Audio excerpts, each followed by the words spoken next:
Hello and welcome to Edupedia World. So welcome to the tutorial where we will be using keying to make something cool. So this is the video that we are going to be using. It's shot on a phone in 4K, and I'm just going to cut this little bit out. So that's what we are going to be using. I'll take the footage, drag it onto this new composition, and here's our video. So let me talk you through the idea with this. I want to track the footage and add a planet so that it looks like there's a planet behind the clouds. I also want to add some like some shiny smoke or something behind the planet just to make it look cool. So, and since the planet, of course, it's outside our like in our solar system, let's say it is that, then it would be behind the clouds. And I want to place it right here. So that means I've got two options. Either I can cut out these clouds by hand, or I can use keying to remove the blue areas and leave the clouds intact. So that's what we're going to be using, and that's why this is a tutorial using keying, because we're going to be keying the sky. So let's first track the motion of this video. Let's zoom in and find some spots to track. So I think this part right here would be one good place to start. And since we want rotation and scale, we also need to place this other tracking point. And if you're not familiar with tracking, then I would recommend that you go watch my series on tracking. There you'll learn exactly what I'm doing here, but I'll try and explain it to you right now. So I've placed these two tracking points, and in a moment I'll just hit analyze forwards, and it's going to go through and track the footage. So let's do that and see how it goes. There we go, it has already tracked through the footage, and if we look closely on these two tracking points, then they're not slipping, they're sitting exactly where we want them. So it may actually have been an idea. Let's try and reset this. It may actually be an idea to put one of the tracking points in the position where we want to place our planet. So the planet is going to be placed somewhere up here. Therefore I'll actually find a place up here that we can track, and that way we are going to get some better tracking data. I'll take the other tracking point and maybe just choose the same location down here, because that worked nicely. So I'll make these a lot smaller. So we're going to be placing it around here, and the null that's going to be created will be somewhere around here, I'm pretty sure. So if you put it right here, then it's going to be pretty close, and there's going to be no slipping. So I think this looks alright. Maybe make this one a little bit bigger. And since we're on the last frame, we're going to be doing analyze backwards, and I'm especially going to be looking at this point because I know this one down here is good. So no slipping, no slipping, no slipping, and there we go, no slipping at all. Let's do Control Shift Alt Y to create a null and call it tracking data. I'll edit the target to tracking data and apply it. to X and Y. And there we go, we've got our null. So let's go ahead and find a picture of a planet.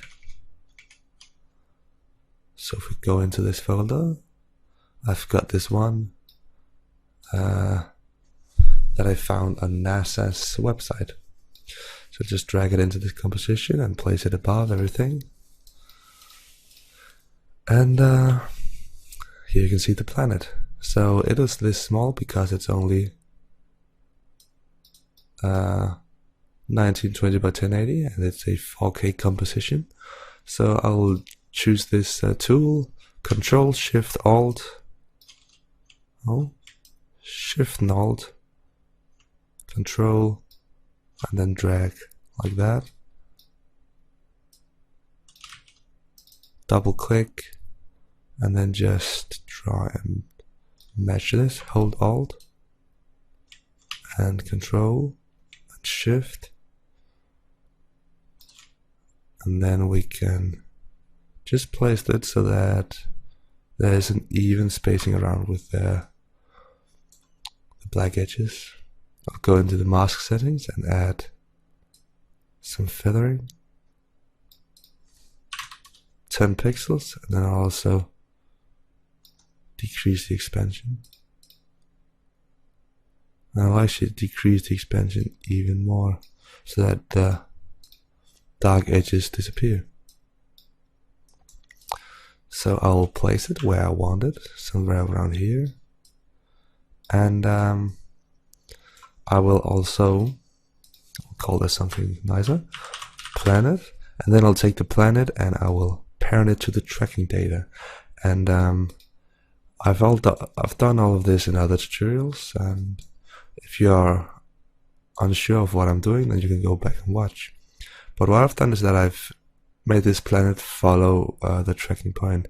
That basically means it's going to follow the clouds. But as you can see right now, it is in front of this large cloud right there, and we want it to be behind. So what can we do? We can try using these different blending modes, and we will soon see that none of them actually work that nicely. This one works a little bit, but they don't work exactly how we want it, and that's not what this tutorial is about. So let's now try and use key light. So I'll take this footage and I'll duplicate it, and I'll call this Luma key, and I'll just solo the layer, and then I'll take key light,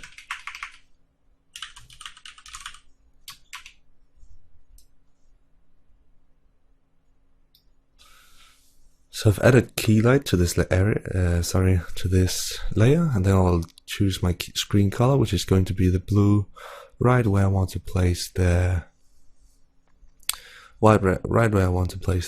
planet. I'll just increase the gain a little bit, and I think this is about it. I will then just unsolo this layer, and I'll take my Luma key and put it above the planet, and then I'll put it to alpha inverted. And as you can see now, if we solo our planet layer, it has been cut out where the clouds are, and now it looks like the clouds are in front of the planet. So if we were to maybe decrease the opacity a little bit, then it kind of looks like the planet is somewhere in space. I will add a few cosmetic effects. So I'll go up into layer, layer style, and then outer glow. I'll go into the outer glow settings and choose a blue color, and then I will scroll down and increase the size and increase the opacity. Maybe change the color because it's too close to the background.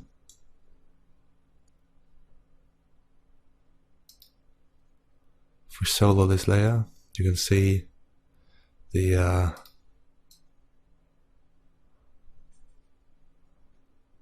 this glow working. So it's just giving some cool kind of halo to our planet.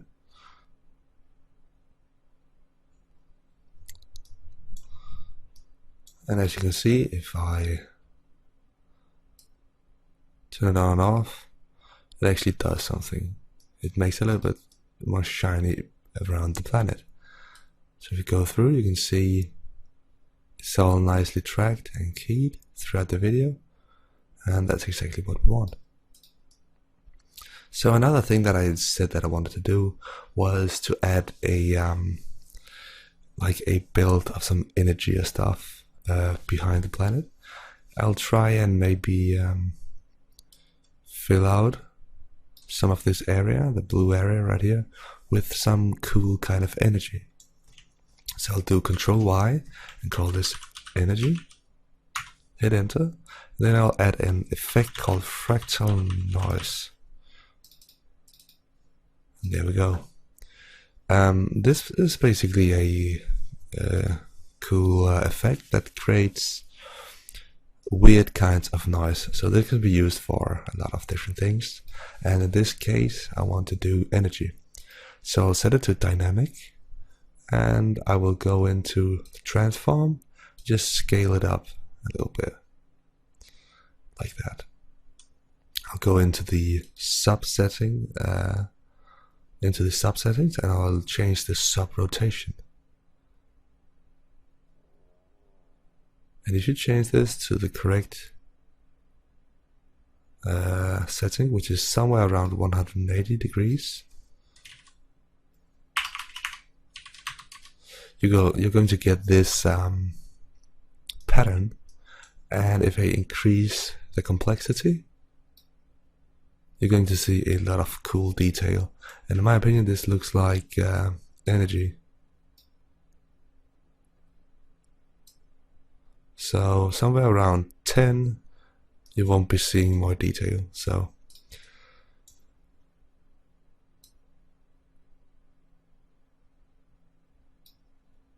I've increased the sub influence a little bit, and we can maybe now change the complexity, get even more detail. I think this looks very badass.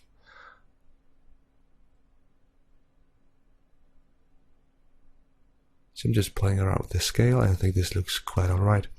So let's just turn down the opacity just a bit, and hit G and start drawing a mask.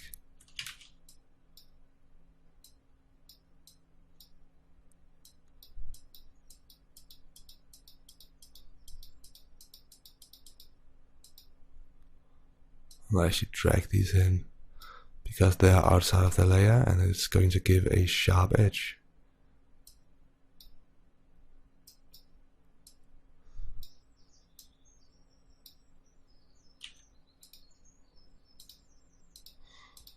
There we go. Can now increase the feathering and just increase the transparency while we're doing this. So feather, just going to add a lot. 521. I want to go into the mask settings and decrease the expansion just a little bit,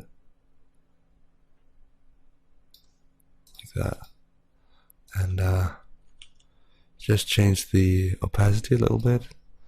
I'm ready to start. Let's actually set it back up so you are able to see what's happening. This energy layer is going to be put beneath the planet, and we actually want to use this Luma key once again, so I'll copy it, highlight energy and put it below. I'll do alpha inverted once again, and that means our energy is below these clouds. I'll go into this energy layer, create a new mask, Control Shift Alt, and I will fit this to the planet. Hit feather and just add a few pixels, maybe like 7, and subtract. And that way, this part right here won't be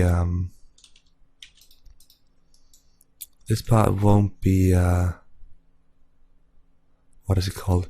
It won't be won't have the energy. Okay. Just increase the feathering a little bit. Let's make it more blended together. Like that, it looks nice. Let's take this energy layer and actually solo it. Set it to screen. That doesn't do anything just yet. Let's just leave it at normal. Turn down the opacity just a little bit and add some different effects. So I'll add curves, add a little bit of contrast. I will change these settings. I'll turn down the red value, I'll turn down the green value, and I will do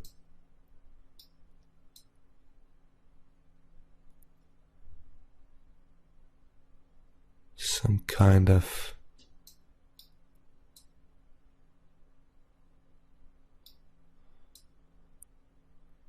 color creation with these. I'll just play around until I get the color I want. I think this looks nice. Then I'll add a glow effect, and for the glow effect to work probably you want to go into project and then alt click here twice, or just click and choose 32 bits, hit OK, and as you can see it looks nicer right now. That's because it's a 32-bit effect, as you can see right there. Therefore you basically have to have 32 bits enabled for it to look properly. So I will just close these down so that we can focus on the glow effect. I'll decrease the threshold, which basically means that almost everything will be glowing, like this. And I will decrease the radius just a little bit, maybe like 5, and then I'll decrease the intensity a lot.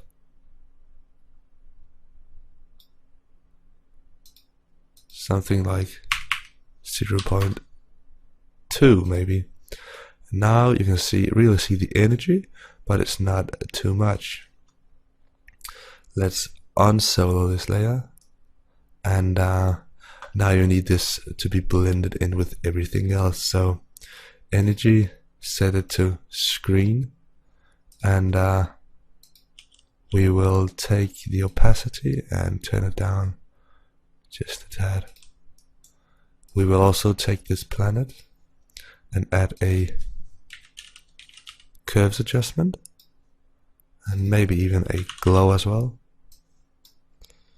That way we can just increase the brightness a little bit. Let's turn off the glow for now. Increase the brightness to match the surroundings a little bit better. I will enable the glow, turn down the threshold, and really decrease the intensity.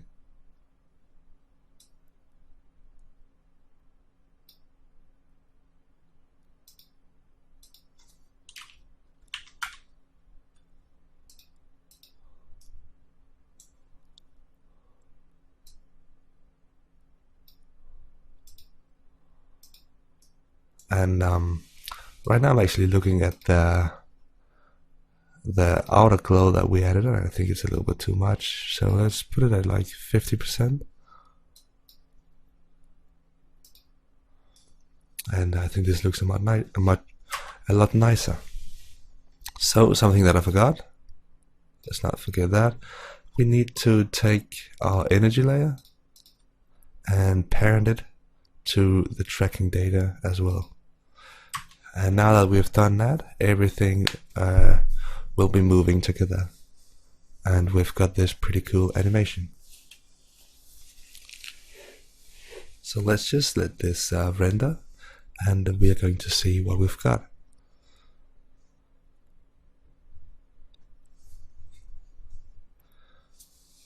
In my opinion, this looks quite alright. It may look a little bit unrealistic, but that is kind of what we were going for, because nothing looks like this, so why would it even look realistic? And I think just when we reach 15 frames, let's just hit 0 and play back. So as you can see, this is what we've got. It's all tracked nicely, and the clouds are in front of the planet as they should be. So I'd call this definitely a success, and I really hope you learned something about keying and other uses of keying instead of just a green or blue screen keying. So that was about it for this tutorial. Thank you for watching Edupedia World. Stay tuned for more videos.